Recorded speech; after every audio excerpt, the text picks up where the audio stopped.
Hi, everyone. Welcome back to Making the Grade podcast. Tonight, we are here with Brendan Nixon. He is a top producing Boston based realtor with over $50 million in sales. He enjoys weightlifting, half marathons, fishing, and stand up comedy. He is located in Watertown, Massachusetts, and for the last 9 years, he's been full time in real estate. He graduated from Bryant University in 2018 and grew up in Connecticut. He has a passion for all things creative, including stand up comedy, improv, and content creation. And we have had the pleasure of coaching Brendan for the past, oh my gosh, I don't even know. I guess it's almost been a year, which is crazy if you think about it. And I've known Brendan for a while, and we are so excited to have him here. Christine and I are both here tonight doing this interview, I guess we call it. Usually we trade off this season, but we're both here tonight because we know it's going to be really fun and we didn't want to miss it. So thank you so much for being here tonight, Brendan. Thanks, guys. Appreciate you having me. We're excited to get started. Let's get right into it. So, tell us about your journey professionally and how it led you to where you are now. Yeah. So I grew up in Connecticut, and when I was growing up, I wanted to be in the movie business. I actually wanted to be a movie director when I was young. So, when I was five, other kids were reading little books, and I was put in the back of my dad's bedroom. And I was allowed to watch laser discs of things that 5-year-olds should not be watching, like Austin Powers was on repeat, Jurassic Park, watching people get eaten, Wizard of Oz, George of the Jungle, so many of these movies, and that like really kickstarted my inspiration to be in the movie world. So I was always a creative, dreamed about being a movie director, and then high school came around, and junior year I had to make a decision, and it was, do I go to movie school or do I go to business school? And I said, I got to go to business school. I need a plan B because what if movies doesn't work out? So I actually ended up taking a more practical approach. I went to Bryant University and really enjoyed the marketing program that I was in. Studied abroad in Spain, did a couple months there, was a marketing major, Spanish concentration, and shortly learned that a marketing degree is very generic. There's so many avenues, but it's also not very specialized. So it's a double-edged sword. And I started working in the only job that would hire me. That's a lie. I had a couple of job offers, but the only job that would hire me that wasn't sales because I wouldn't go into sales. I swore off of it. I didn't want to make cold calls. I didn't want to do that. And yeah, so I got my first job in Framingham, Mass. It was at a local marketing company. They ended up getting bought out by something bigger, but I was in a role for search engine optimization, which sounds way cooler than it actually is. And so search engine optimization was like, you're optimizing websites for Google, and you're looking at web pages and playing with keywords and toying with phrasing and headers and lines and tags. And I was like, all right, when do I get to go and talk to people? And we were behind a desk for 8 hours a day. And after, I think it was day two at that job, I realized that I absolutely hated it. Uh, and so I lasted another 10 months, which was 9 months and 28 days too long. So, what I learned from that was that it really, the things about your personality are not going to change just because you are hired for a position that pays you a salary. Um, for example, one of the things that I love to do, if for those people listening who don't know me, but you guys definitely know, is I'm an extrovert by nature. I love people. I love talking to people and, you know, jokes and being around people. And so, that was a job where you were behind a computer screen and you were not moving. We had people who were like, don't turn on the fluorescent lights. It hurts my brain. Like it was just very, very much like you're in a cubicle, there's drop tile ceilings, and that is your life. And they loved it. And I would use any excuse I could to try and organize I can't workout. picture you there. You couldn't picture me there. Oh my gosh, the ADHD couldn't contain me. Do you know, this is a little side note. I actually was so bored at that job that I took it upon myself. We were in consulting, we had to track our time by the hour. I took it upon myself to write a fake newsletter where I would chronicle the office's happenings in a parody style. It was called like the Office Times or something like that, something ridiculous. And I made articles about how like our managers like Chevy Camaro was secretly a transformer, and like we weren't allowed to talk about it, and that like the light fixtures were like causing brain damage, so they were going to be replaced with like flaming torch sconces. Like these are actual articles I wrote, and I posted it in the break room. And my manager on my quarterly review 6 months in, she said, a lot of your teammates feel like you're not really focused on some of the projects and you're more focused on your newsletter. That's ironic. Your newsletter will come around to that, come Oh. back to that one. Oh, that'll come back. So yeah, that I mean, if that paints a picture of like the personality that we're working with here. So, any excuse to not be sat in front of a desk and chained to just doing boring stuff. I need to be out, I need to be creative. So I ended up getting my real estate license part-time. I ended up switching out of that marketing role into a sales role. I decided, screw it, I'm going to try it out. A lot of my buddies were working for this new cool company called Toast in Boston, and I got a job there. It was so fun. It was amazing. It was a startup. Everybody was young and fun, and we were getting hired by the bushel. And, it was like 1,800 people when I started, and they doubled in size over 6 months, and we were selling payroll and software to restaurants, and we were going to Fenway Park and having outings and fun, and it was like beer on tap, and people would stay past 10 o'clock in the office drinking and having fun, and it was just like, yeah, it was a great time, and it was too much fun, but it was a good way to learn about sales. So we all end up getting laid off in COVID. Fast forward to 2020, they go, you guys are going to be home for 2 weeks and then you'll come right back. 2 weeks turned into your job is gone. So I had the opportunity to, once we were receiving unemployment from the pandemic, I was able to, keep going with my real estate, which at then was a part-time job, and it turned into a full-time job. And I kind of got my first sale, and yeah, one thing led to another. Question, when you got laid off from Toast, were you bummed? Because it sounds like you loved that job. Or were you kind of like, you know what? I feel like this ran its course and I'm kind of excited to like give real estate a full shot or something else. It was bittersweet. That's a really good question because for a couple of reasons. So real estate is commission only. And at the time I was 22, I was in an office in Brookline, Massachusetts. I was the youngest person there by 40 years. And, they sold houses that were 4, 5, $6 million like it was nothing. And I didn't know a single person in the area, right? Because I'm from Connecticut. So I was very intimidated by that job at first, but I was 22 and you thought you could conquer the world. When I got laid off, I was at the point where I was interviewing for the closing role. So it was like a promotion in the sales world. So like you start off as a BDR, a business development rep, you're just cold calling, and then you can become a closer where you don't have to do cold calls all day, you actually close deals. So I was interviewing for that and I actually didn't get it the first time around. And as I was interviewing, we got laid off. So I was really starting to say to myself, like, what does my future look like? Am I going to sell payroll here? Am I going to like go move to Virginia and go try and sell like point of sale software systems somewhere in the South? And it was starting to weigh on me. It was starting to I'm like really imagining, I'm regret. sorry, I'm imagining the content that you would have created if you were living in the South right now.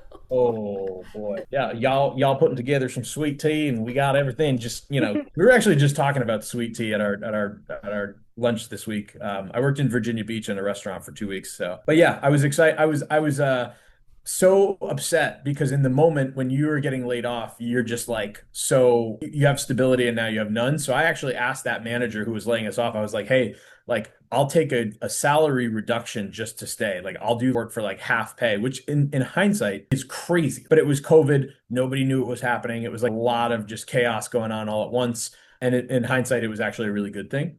So yeah, corporate layoff turned into a real estate agent. And that's the most unique story. No one I know has ever gone through that. The joke, because my mom, Marianne, has done that. So We love your mom. If you're listening to this episode, you might have listened to our previous episode, I don't know, a few ones ago with Mary and Betso, who is Brendan's mom, which is really fun. We love your family. Who else wants to come work with us and be on the podcast in your family? Send them our way. Everyone's welcome. yeah. I don't actually know the story. When did you and Georgia link up in real estate? That would be an interesting So next segue. that's a good question. So we both have a mutual friend, Albert. I wonder if Albert would ever listen to this podcast. Albert, if you're listening, let us know. I doubt you've ever listened to any episode of my podcast, but maybe this will be the one.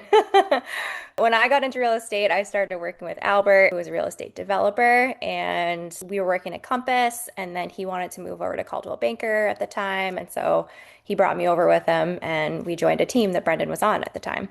And so that's how, and I think we met at that property in Union Square. It was like something Somerville Ave. There was like an event that happened. Um, Okay.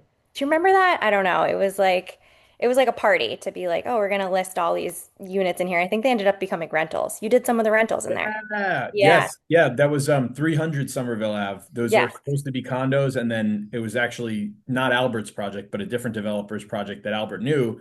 And he was, Yep. I forgot that's where we met for the first Yeah. time. That's where Yeah. we like.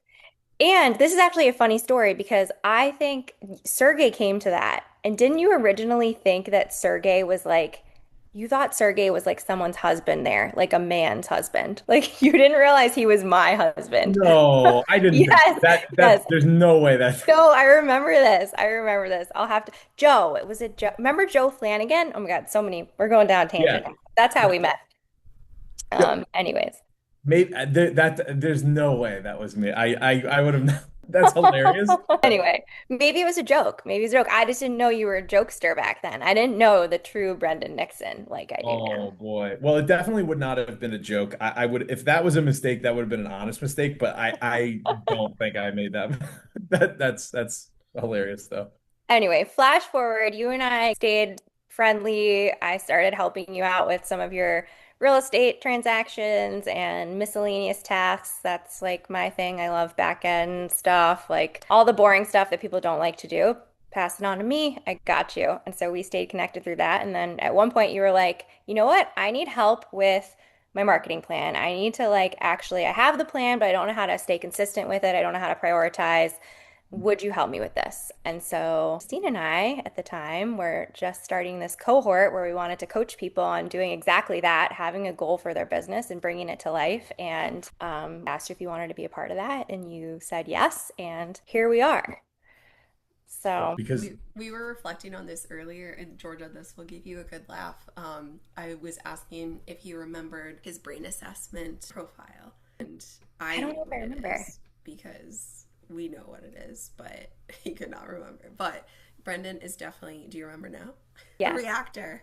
Yes. A reactor, which Hmm. tracks, right? Yes. actor tracks. What are the options, by the way? What are the four results? Reactor, Reflector, reactor, planner, connector. and connector. Okay. Ken and I have the same exact profile. We're a connector and a reflector? No. Connector and Planner. planner. Yes. Planner, Yes, your yes. planner. Yeah. I'm a planner and a reflector. We'll put the link to this little Mm. quiz in our show notes in case anyone wants to listen. But But it has been pretty, like, I haven't. There was one person who said that they thought maybe it wasn't correct, but they said they were answering it from a personal assessment mhm. style. Like, Chris, my husband, did that. And the way that he is in his work personality is very different than he is in his life personality. So when you take the quiz, just make sure Interesting. that you keep in mind how do you respond to those questions from a professional setting is the nuance. But yeah, Got it. so that kind of segued us into starting work with you. And when we started working together, I remember early on, because I was reflecting on this earlier after we got off our call, our coaching call, I was intimidated to start working with you. I enjoyed it, but I was intimidated to start working with you because you gave active pushback right away. And I'm very used to that because of my background. But I was like, oh, this is a good, and I didn't take you as that. I don't know why. I just thought you would be like, okay, sure, Georgia, let's do this. And you're like, I'm not doing, you were very polite about it, but you're like, I don't think that's going to work for me. And I appreciated that early on. So when we were trying to find like a project management system, for example, we were going through a few different examples and you were like, yeah, I know I'm not going to open that. And I feel like having that self-awareness is one of the most important pieces of actually kind of changing your behavior, building your habits around a lifestyle that you're actually going to sustain, which I feel like you've done very well. Do you remember your initial goals when we started working together? No, but I was gonna check while we were on this call, and I didn't want to be rude and start looking for it while we were talking, but I would love to. I should have checked. What do you have them We could pull them pulled up up? verbatim. I remember enough the looser goal because there were a few, and then you changed goals around the new year, and you made a new plan, which is Yes. very exciting too. The goal But was to be a initially, it was multi-million around your plan. marketing plan, which was Yep. a giant Excel sheet that when I looked at it, I was like, oh no, how are we going to do this? And then we broke it down kind of incrementally week by week and kind of slowly hammered away. Well, I guess you should share what was your experience like of going from your big goal to a smaller goal over time. Yeah. Um, I think one thing that I was going to say, Georgia, after you were done speaking was I always wanted to be like have Georgia's brain. Like that was the most envious thing is like Georgia's brain because I always thought like you would put together these programs and these organized like tasks and like back then we're talking maybe like 2 years ago when you were running transaction coordination and I was like kind of doing like real estate deals before I got more organized, everything was like fly by the seat of the pants and just like, hey, what can we get done? Like, okay, it's 11 o'clock at night. I'm putting together an offer and then I have this. And then it's like, oh, we're going to go to this event and then this thing and then this thing. And it's just like, it was such like unorganized chaos that felt like a lot of excitement.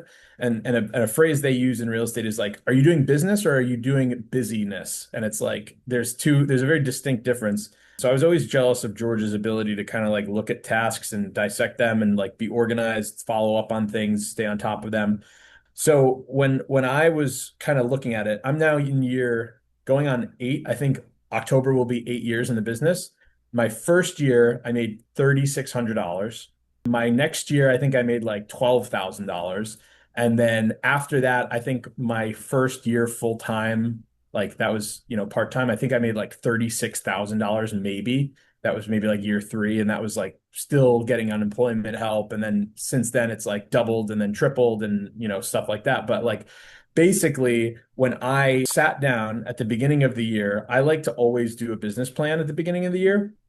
And I noticed in the years past, the goals were very much like, okay, I'm going to make X. I'm going to buy a multifamily. I'm going to do 8, 12 deals. And they were all these like really, really high goals.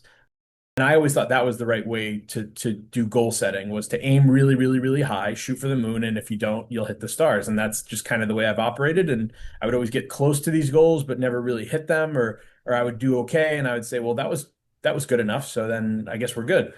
I think the distinction after being in the cohort with you guys for what was that, like 2 months?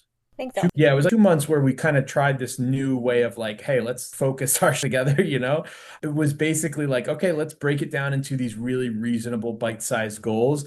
And that has been the ultimate game changer. The marketing plan I put together for context was an Excel spreadsheet of what am I going to post on my Instagram? Because I'm 29, going to be 30. Like most of my business is coming from Instagram. It's word of mouth from referrals and friends and people who see my Instagram. So really it was like, okay, I'm just going to post more on Instagram. And I'm also doing these events, which I was doing like maybe 3 events a year, and I would get some deals from them. And then I wouldn't do an event for a long time because I was busy closing deals. And so I think this was the first year we sat down and said, let's plan out one event per month. Let's plan out, a whole bunch of content ideas. And we're actually like making really good progress. If you look at the marketing plan, we're actually like really nailing a lot of them, even though I don't check it every day. I would love to. I go back and I go, oh wow, like this month I had like this idea for this event and we like actually executed on it. And I think by next year it'll be like a way more better like well-oiled machine. But yeah, it's really working well. So cool to see the progress. No, it's awesome. I want to go back to something you said where you said, I used to have like these really big goals and I thought that's how I was supposed to do it. And there's nothing wrong with that. It's good to have really powerful, like huge goals, right? Like you want to have something to work towards. But the problem is that a lot of people miss if they're not thinking about executive function and everything that we talk about when we work with people is that they forget that yes, you can have the big abstract goal, but like if you don't think about what are the actionable steps to actually get there, you're not going to be able to change your habits. You're not going to be able to do the little micro tasks daily that are going to get you there. You can look at a note in your phone every day that says buy a multifamily. What are you going to go out and buy it that day? Like, no, there's like a million things you have to do to get to that point. So, how are you accounting for all of that in your day to day? And you came up with a really cool system and you said, I don't look at my marketing plan every day. That's fine. You don't need to. But you Yeah. need something to hold you accountable every day. And you came up with a really cool system for that. Do you want to tell everyone what you do day to day to kind of be on track towards your goals? Yeah, so it was the Notes app. So I have a running Notes app in my phone, as I'm sure many people do, to-do list items. And it was so many items long. And basically what we did was we determined that we're going to pick our big three, which has been such a life changer. If I've gotten nothing from this program other than the big three, it'll have been worth it ten times over. The big three is basically in my Notes app. I have a pinned note and it says to-do list.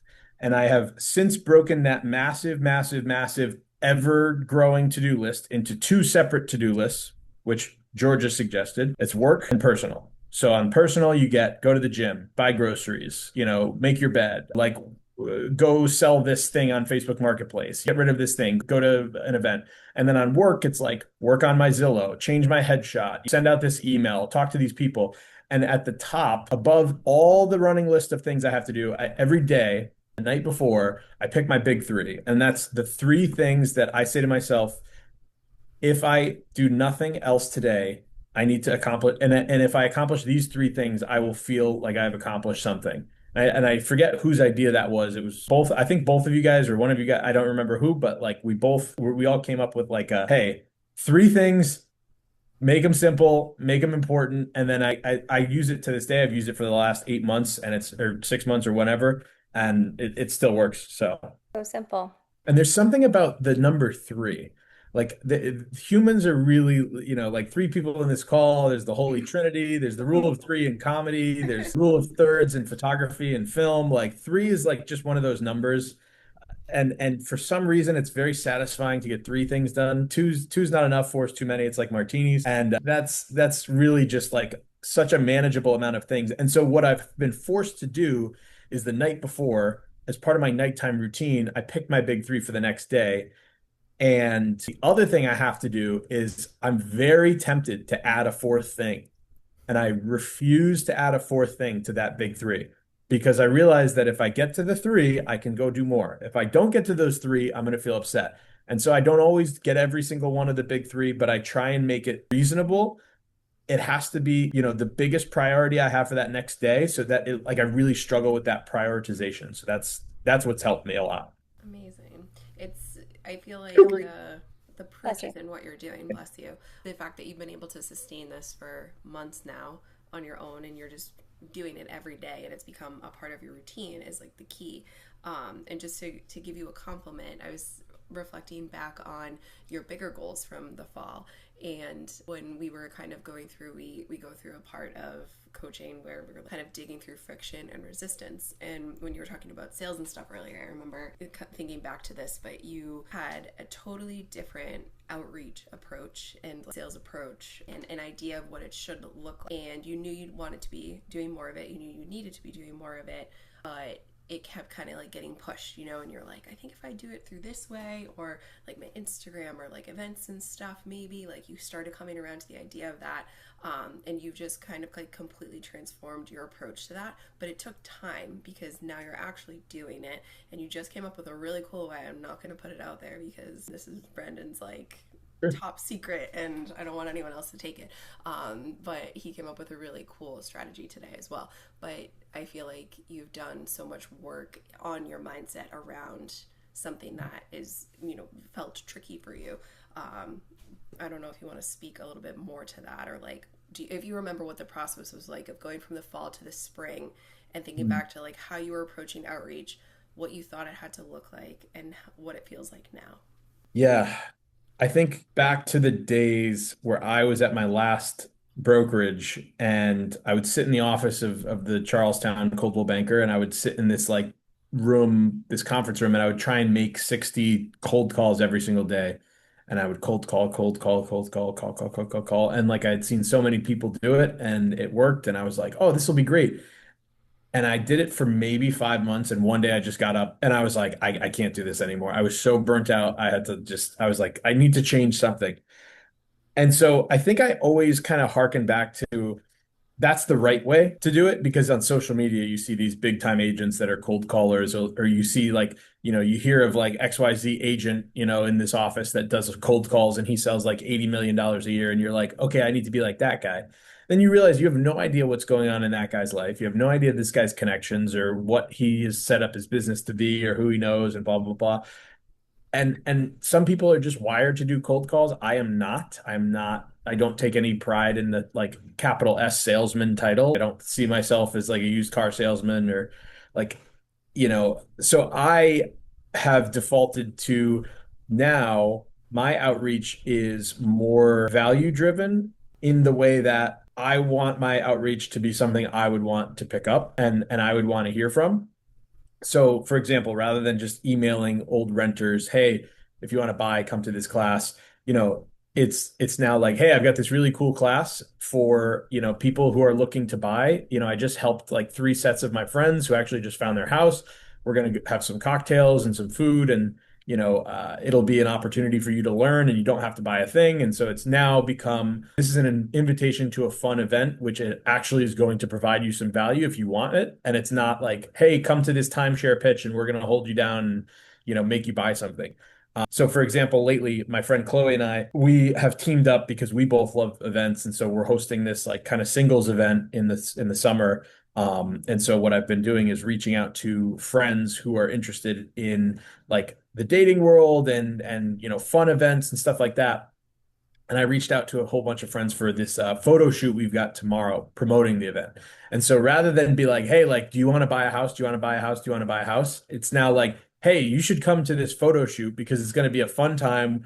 We're going to do, driving range balls. We're going to have some drinks, some bites. And it's like for this cool event that you can tell your friends about. And so now it's gone from like, oh, hey, do you want to buy to like, oh, like, let's come hang out, have this like fun time. We're gonna take photos. Like you get to get dressed up. We're gonna have this like singles event, da da da da da. So yeah, I think that's how the outreach has changed a lot. I think like not even just your outreach, but also like every part of you. I feel you're just really like owning who you are and being really authentic. And every piece of your business is feeling that in a really good way because you're right. Like you just said, I want to do outreach in a way that if I was receiving it, I wouldn't think it was like lame and salesy and boring. I would want to react to it. And so you're doing that and people feel that. Like people can feel those people that love cold calling, if they really love it, that's going to come through on the other end of the phone and it's going to work, right? But if you're doing something you hate, that's going to come through too, and you're not going to make that connection. And so I know something we worked on a lot with you is giving you permission to be yourself in through your outreach, through your social media, through your events. And it's hard to be yourself. It really is for everyone. I mean, I'll speak for myself, but I think it's hard for everyone. And you're doing such a good job of that, and you're seeing the results of it because you're making those connections that may or may not lead to sales, but you're having fun, and when you're having fun, you're always going in the right direction. I do believe that. And yeah, great job. And speaking of social media, why don't you share your recent stat that you just came up Yeah. with today? So like the stat is we just as of today hit 1 million views on all my reels for the last 90 days. So that's like crazy to think that it's come that far. And I really like I texted you guys today, but it's like I really do have to credit you both with inspiring me to like start because I've always been this silly kind of guy. And I'll tell it in the form of a quick story. And that's when I started my Instagram account in 2018, my goal was I'm going to do vacation spot and like restaurant reviews of Boston because that'll get people to look at my page and then they'll look at my page and see me and then they'll buy a house. And it was just so phony. It was basically like, hey, like what can I do to put out there? And then I grew from that into, well, now I'm going to copy every single realtor out there, right? Every single realtor has the blazer. I'm going to wear a blazer. They all have these professional listing walkthrough videos. I'm going to do a professional listing walkthrough videos. And we would spend $500 on these content shoots and these expensive ass videos, and nobody would watch because nobody gives a shit because nobody wants to see any more realtors on their timeline unless you're a very attractive looking person or you've got some $20 million property. And even then, people are sick of it. Like they've seen the Instagram models selling $20 million houses in Miami, and they're like, okay, swipe, next. So you really gotta like be yourself. And it sounds so cliche, but it's like you do have to just be yourself. And so one of the things I love to do is make funny videos. And, anytime we're in a group chat together, I'm making, funny reaction videos or quips or I'm doing improv or I'm doing bits for stand up. And so that's a big part of me. And I was suppressing that on my social media because I was always concerned that these big time agents, for example, like Debbie Gordon in Brookline, she was the number one agent for like the past 30, 40 years. And she has sold hundreds, probably a billion plus, probably 2 billion, I don't know, in volume in her career. And, I had this idea that these top selling agents in these different towns would be like watching my Instagram and they would be clutching their pearls and judging me in silence. And especially in my time in Wellesley, I briefly worked in Wellesley and I would meet some of the Wellesley agents who were, a lot of them were very nice, a lot of them were very stuck up, some of them were really cool. So like a lot of them were really, really cool. I should say everyone I met at the bar was actually really, really nice. You would get a few people who were like kind of pretentious, but it was all like I would worry about what they were gonna think. And before I would hit the post button, I'd be like, what is XYZ person gonna think about this Instagram reel? Or like they're gonna think it's inappropriate or like it's not professional or ooh, it's like taboo. And then I said, like, fuck it. Like, why do I care about like, and we could censor that out. But like, why do I care about what they're thinking? Like, why do I care about what some agent in Wellesley thinks about my, or some agent in XYZ town thinks about my, content? Like, who cares? And it's like, once we kind of came to that realization that like, if you're going to do something silly and funny, like people are going to enjoy it. And now more than ever is the time to be doing content online. Good friend of mine, Kevin, is like a professional influencer. Like he took all the risks. He started doing it back in 2020 and has made a full-time career out of generating content, making people laugh, showing his lifestyle. And, that's it, it just goes to show that like, in 2026 and 2020s, like we are in an age where you can make money, you can make impressions, you can make connections, and like you can change your life just based on making people laugh and social media and content and videos. So I'm going to continue down that path and we'll see where it leads. I love it. I think we have two more questions. That was like such a great spot to end it, but I do want to know. I'm very curious. Oh, and I typical ADHD brain here. I segmented so hard I didn't even like hit the point I was trying to make.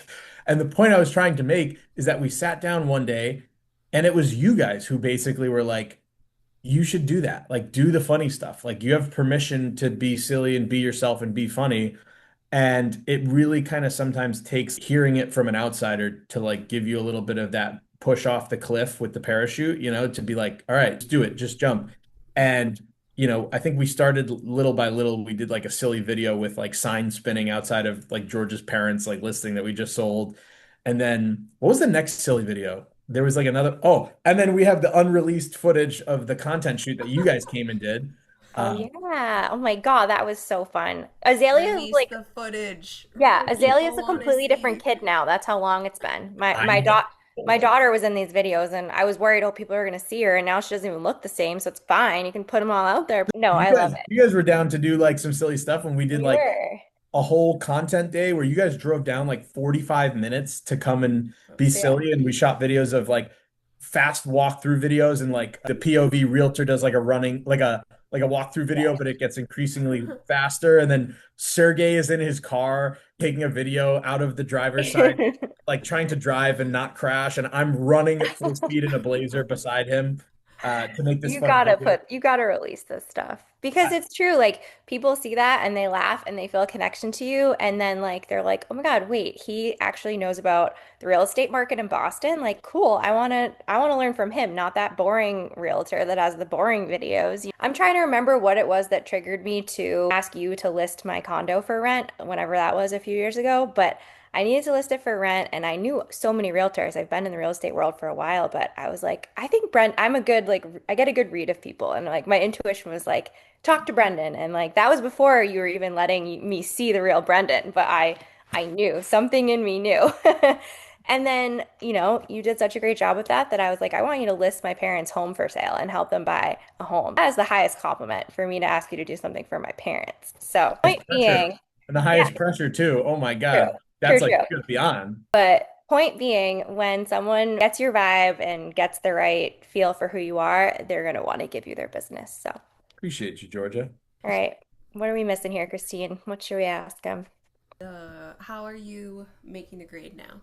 So when you started in your career, and what was success to you then versus does success mean to you now, and how are you making the grade? Whoa. And how am I making the grade? Is that what you asked? Hmm. What does that Like, how mean? are you succeeding now? Okay. I would say when I started, you have to remember when I started, my frontal lobe was not developed yet, and there's such a big difference between like 29-year-old brain and 22-year-old brain. Like it's just like so crazy the massive difference.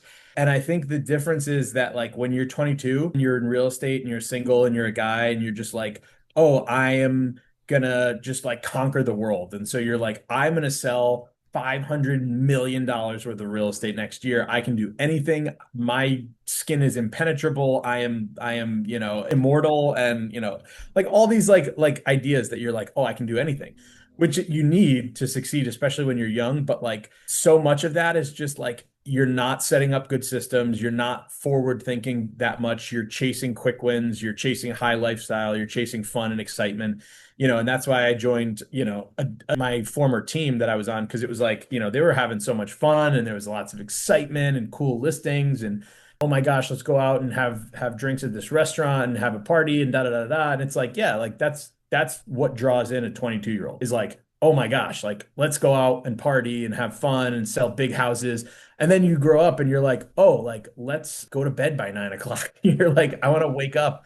And like at that point, I was like 500,000 followers on my wax seal page on TikTok. So I was It's a like, whole nother story. Oh, that's that's like which we like to be honest we should get into but like we have so many stories that we could go into but basically in COVID I took a video of sealing an envelope with melted wax like in Game of Thrones and it blew up overnight and I started doing these wax seal videos and I started like doing all these different tutorials on how to melt wax and seal an envelope and that page grew and grew and grew over like a period of like 2 to 3 years to like 500,000 followers.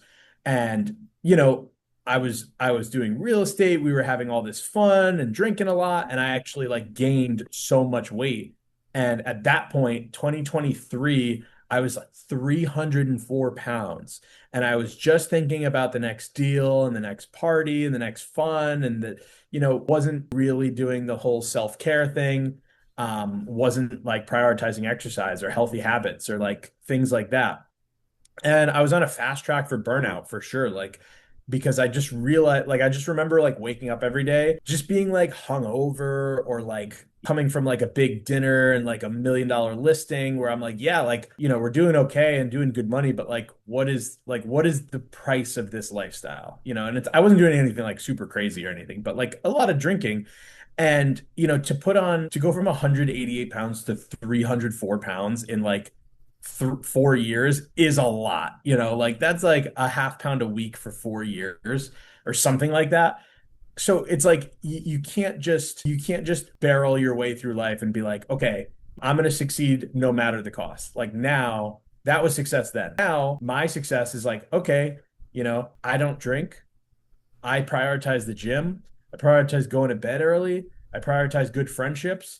I prioritize trying to start a relationship that's going to last me for a while. Like I prioritize, building my career brick by brick in a way that's going to, result in repeatable steps where I'm not going to have to be stressed and chasing every deal. I remember like certain nights where we would be chasing deals, me and our, former business partner of mine, and we'd be on the phone at 11:30 at night. I'd say, we're not doing this anymore. I'm not, and I couldn't keep up with that lifestyle. And this person was very much into the late night lifestyle of talking on the phone and trying to do deals at 11:30 at night. And I just realized that was not for me. And I'm very happy I've made the change and taken my health as a priority. And my business is like, if you had told me 22-year-old me or 23-year-old me that I'd have an expo board and it would have all my outreach tracked on it and I'd have a standing desk and I'd be running half marathons, I would be like, you're out of your mind. There's no way. Uh, so it's exciting to see where we'll be next. And I couldn't be more appreciative of you guys for your support and your insights, both like mentally, friend wise, career wise. Like you guys are two of the smartest people I know. And like you're just so positive and bring such joy and really just like a level of kindness and care that like most coaches just couldn't offer you. You know what I mean? So yeah, thank you guys. Brendan, I'm so proud of you. no. What a transformation, Yeah. right? I feel like you're just starting to. That's the best part. I appreciate your kind words so I'm much. 200 pounds now, so I'm down. 104 pounds down. Shout out to your trainer. Give your trainer a shout out. Yeah, Dallas Bay. Shout out Yeah. Dallas Bay. Find him on Instagram. Best trainer out there. Literally, he talk about social media. This guy DM'd me out of the blue and was like, "Hey man, this is when I was big fat Brendan at 304 pounds." He DMs me out of the blue, and I see on my real estate page a request from Dallas Bay, and it says, "Hey man, like I do these free meal programs for realtors who are eating while they're out on the go and tend to go to more fast food." And I was like, "This guy just called me fat. What the?" I was like, no. And I ignored him. And then he followed up again. And he was like, hey, man, like, just wanted to send you this free resource, like, in case you wanted it. And I'm like, he just called me fat. You can't do that. I'm like, as if I'm not like humongous at this point. Like every day, you're going to button your jeans and you're like, I gotta buy a new pair. And then you're like, this guy just called me fat. He doesn't know me. I'm a health specimen. And then, the third time he followed up, I finally was like, all right, he's so annoying. I'm like, why don't I just, I'm like, listen, man, if you're gonna like pitch me your thing, thinking I was like all better than him because, salespeople pitching is such a crime. I was like, all right, man, just like pitch me your thing, like give me the high level. And then he was like, hey, man, blah, blah, blah. Like I do, fitness and, if you could benefit from it. And I said, well, I've lost weight before. I don't need your advice. I've lost weight. And he's like, yeah, man, but like, did you keep it off? And that wasn't exactly what he said, but it was like, hey man, like, you did a lot of running. Like, did you ever think of weightlifting? And I'm like, I don't want to talk about like rejecting the coach's instruction in the beginning. I was like, I don't need to weightlift. I'm like, I've lost weight before and I didn't do any weightlifting, so I'll just be like, fine. And he was like, well, if you do that, aren't you going to be like kind of skinny fat like you were before? Like, don't you want to be building muscle? And I was like, Pain points. He hit you in your pain points. what and I love it. sometimes what I've learned with this new prefrontal lobe is like you have to balance what am I realistically going to commit to and what do I know myself to be capable of and willing to do and willing to commit to versus when should I shut up and let the professionals talk and let them, kind of like do their thing because they know more than me, and that's what accountability and leaning on someone who knows better has taught me. So yeah, and then one really quick thing, if I can go into an aside about the brain hack, like I think we didn't even talk about that, which I'd love to like talk about if you guys would let me. Yeah. I'm curious which one. Yeah. Like Which honestly, all of them. Like you guys come from the world of like Christine, you taught special ed. Georgie, did you as well? I taught pre-K, so Okay. some of them were special ed, but not strictly special ed the way Christine did. Okay. But yeah, teacher background, which Yeah. means we're always trying to understand our students and what they need and cater to that and help them see what they need too, because I think that's one thing you're really good at, Brendan, is that you have taken the time since you've developed your brain better to take the time to understand who you are and what you need, and that gives you that ability to say, hey, Trello's not going to work for me, but like this is. And like you take the time to know what can I stick with consistently. And that's huge. That's what a lot of people don't take the time to think about that. And that's why people start these habits and are like, oh, forget it. I'm just going to stop doing it. Yeah. Why can't I keep up with anything? And that's why they're not taking the time to do what you did. So, Hmm. Right. I think so. I think one of the biggest ones was measurable, like realistic bite-sized goals. Like one of the things Christine and I have been talking about recently is like make your goal so small it's impossible to miss it, which is like so counterintuitive, but there's a lot of psychology behind like the strengths behind like hitting small goals and like you overestimate what you can do in a day and underestimate what you can do in a year, I think is what they say. A couple of them are just things that I've always struggled with that you wouldn't know you struggle with until someone in a field like yours, Christine, would know until you point it out. And so, like, for example, task switching, that's like a big one. Mm. Timers, like I think timers was never one, but like for some reason I feel like this was one in the beginning. Like timers is like such a big one now. I only use timers whenever I'm sitting in front of my desk because if I don't, I will just work on something for hours and hours and hours and completely forget about my priorities. You Uh, can hyperfixate so well. It's a it's a benefit of yours, and it can be something that, to your point, you need to monitor and self monitor for sure. The hyperfixations, yeah, it's a blessing and a curse. Hmm. The goals, task switching, like just when you're locked in on this task, you go take a break when you're done, like reset your brain, come back to it.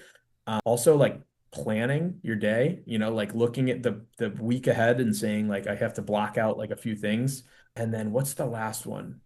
I think prioritization has been like a big one. It's not like one thing that's worked. It's all of these things working in concert, but like priority is something that like the word would just roll off my back, like water off a duck's back. It would just be like, hey, what's a priority? It's like priority is just something important. It's like, no, like the word priority means you have to do it prior to something else because it's more important and more urgent. So it was like really having to say, oh, like my Google reviews are super important. It's like, okay, but this listing appointment is more of a priority because it's more timely. And so having to be like, oh, I really want to sit down and do this thing. I really, really, really, really want to do my Google reviews right now.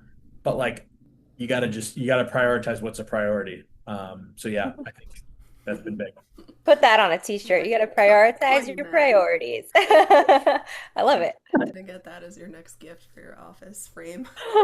I'll tattoo it on my lower back. All right. Um, I have a challenge for you to wrap up because you shared a lot of great wisdom, and I in coming to like the end and kind of like summarizing, I know people are want to find you, gonna want to know your Sure. details and like your socials and everything. I want you, if you're up for it, to do it in your favorite impression voice. Oh boy. Oh, oh, I know the one that comes to my head first. Do that. I have a guess of what it is. yeah. Um, yeah. So, they can, they can find me at, this is Dave Ram.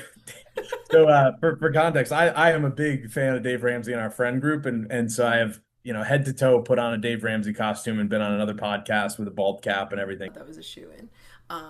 So typically at the end when we say our listeners are going to want to know where to find you. So Sure. typically that's for you, obviously socials if you'd like to share, or yeah, email or whatever is the best way to get in touch with you.